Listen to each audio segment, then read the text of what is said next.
Welcome back for another video. Be sure to like and subscribe and let's jump right into it.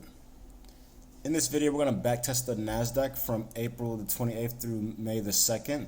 And this is just part of my weekly preparation that I do, just going back and backtesting the previous week with a fresh pair of eyes to see what I could have done differently. And this helps me to prepare to call out my trades for the upcoming week in the Market Mentors Discord community.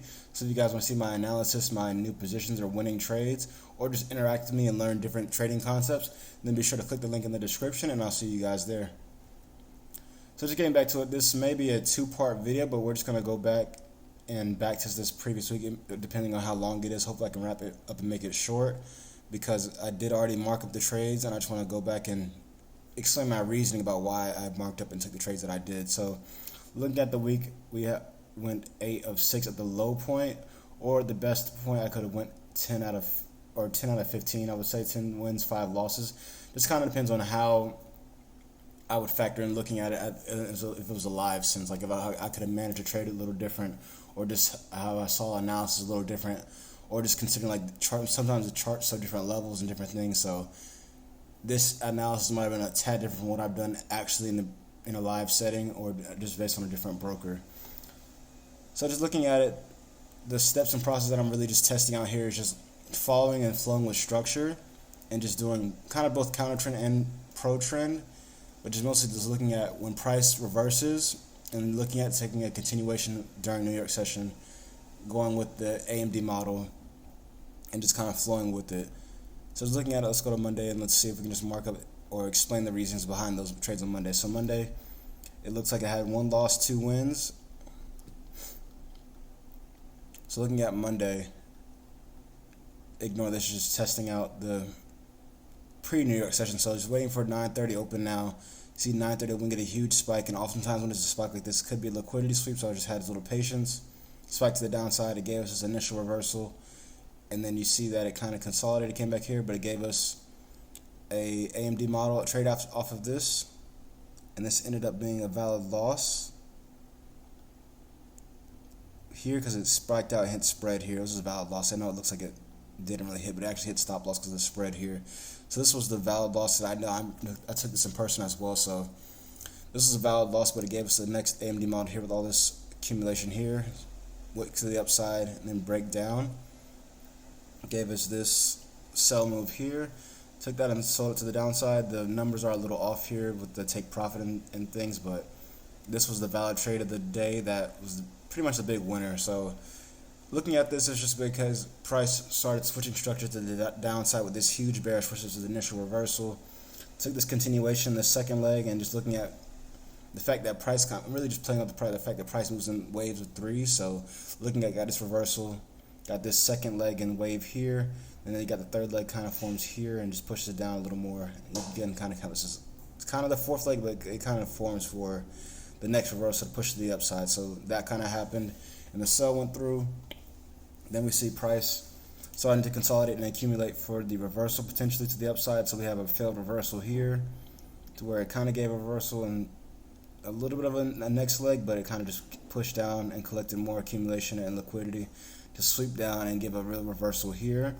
So this is to be the reversal, and then we got another leg right here that pushed to the upside, gave another AMD model with this accumulation here, manipulating to the downside and then breaking to the upside. And then we'll see that it hit take profit here, and then kind of gave this third leg. I didn't mark this one up or count it as a win just because I limit myself down to 3 trades per day. So looking at it, I would have just went 2 of 1 on the day because these were just the first 3 trades that happened. But then there was a valid win here as well, end of the day. So I didn't count it, but it could have counted. I guess it's part of one of the things, like, okay, this could have been more wins than what I'm actually marking up here, or less losses. It just kind of depends on certain live scenario factors. Because I would have taken this, if I would have missed one of these trades, I probably would have taken this trade then. So it just kind of depends on those type of variability things. Taking some of these results or some of these stats over here with a grain of salt. So that'd be it for Monday. Then looking at Tuesday, it pretty much just consolidated all throughout Asian session and London session. Then it looked like we get a pre-market manipulation, and looks like we're about to distribute to the upside now. So let's look at Tuesday. Looking like we had 2 losses and 1 win, so probably a little bit of a break-even day, or maybe slight profit, just depending on the risk to reward and how the actual setup looks. So Could ignore this one too. I just was marking this up. I think there was an actual news event this week or at this time, so I wouldn't have taken this one anyways. So I waited for the news to drop. You see, you get this reversal here. It forms this second leg here, and then it forms this third leg here. So looking at it, trying to go pro trend, we're thinking it's going to keep going bullish after this third leg at least, and then maybe consolidate, then continue to go to the upside after giving a false reversal maybe, but we'll see. Here it went to third leg, it consolidated, gave us a big range, pushed back into it, took this trade, and it kind of went back up and started doing a reversal here after consolidating a little bit and being a little choppy.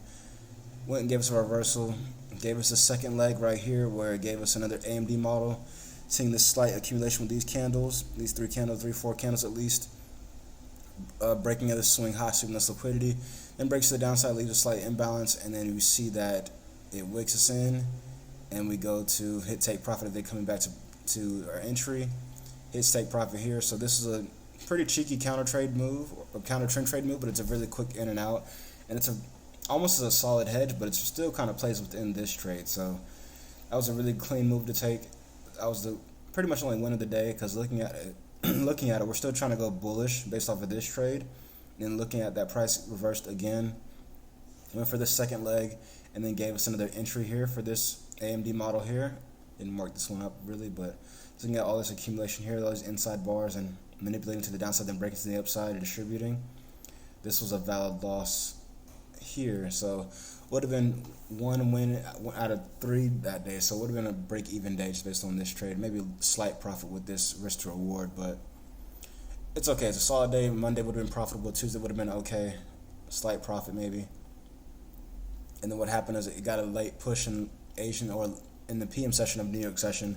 Then it kind of just consolidated, and it's going to end up eventually being a loser for that first big trade. Let's go back to it. So this is the part where it's kind of a questionable, like, do you count this as a loss? Because in real time, I definitely would have closed this trade out at the end of the day, probably at 6 or 4 o'clock or 1600 right there. I would have closed this trade out around here, or at least moved it to stop loss and break even, just because it's the end of the trading day, and I don't like really holding my trades that long past the end of the day. So it eventually never hit take profit, so I counted it as a loss, but I would have probably never held it this long. Probably would have took some profit here and moved my stop loss probably up here in this area, and probably just partials. So it just kind of depends on some of those things. So take these with like a grain of salt. Could be a little better, could be a little worse, just kind of depending on actual live factors and scenarios.